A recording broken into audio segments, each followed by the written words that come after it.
కంటి చూపును మెరుగు చేయటానికి ఉపయోగపడే కంటి వ్యాయామాలు ఈరోజు మనం చూడబోతున్నాం.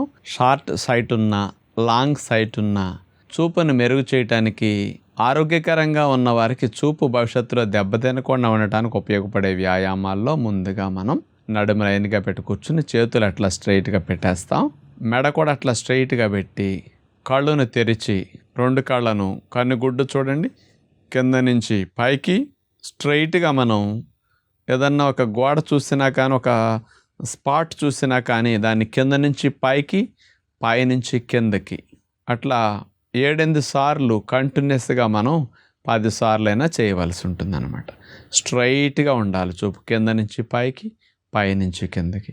ఇక కళ్ళు ఆర్పకూడదు, గుడ్డు కూడా స్ట్రైట్గా అట్లా కింద నుంచి పైకి, పైనుంచి కిందకి మాత్రమే కదపాల్సి ఉంటుంది.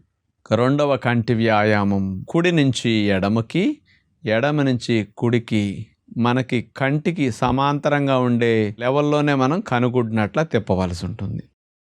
ఈ మూల నుంచి ఆ మూలకి, ఆ మూల నుంచి ఈ మూలకి అట్లా కనుగుడ్డుని స్ట్రైట్గా మనం కార్నర్ నుంచి ఈ కార్నర్కి, ఈ కార్నర్ నుంచి ఆ కార్నర్కి అట్లా తిప్పుకుంటూ ఉండాలి.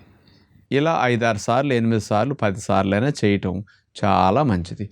ఇక మూడవ వ్యాయామం కనుగుడ్డుని అటు చూడండి, కుడివైపు మూల భాగం పైనుంచి ఎడమవైపు కింద భాగానికి చూపు అట్లా క్రాస్గా, కనుగుడ్డుని అట్లా క్రాస్గా పైనుంచి కిందకి అట్లా క్రాస్గా చూడటం జరుగుతుంది.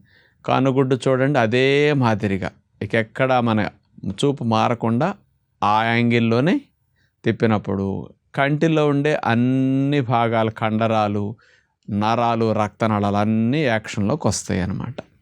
ఇలా 7-8 సార్లు చేసిన తర్వాత ఇప్పుడు ఈసారి ఎడమవైపు అప్ పై భాగానికి చూస్తాం, కుడివైపు డౌన్కి కార్నర్గా అట్లా చూపు కనుగుడ్డుని అట్లా తిప్పాల్సి ఉంటుందన్నమాట.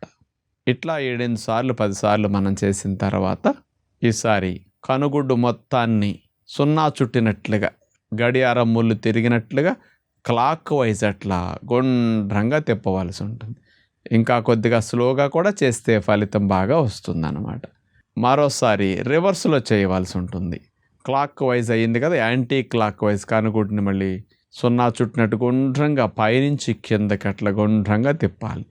చేతుల్ని అట్లా రబ్ చేసుకుని కళ్ళ మీద పెట్టుకుని 1 నిమిషం అట్లా మూసేస్తే హాయిగా అనిపిస్తుంది అన్నమాట.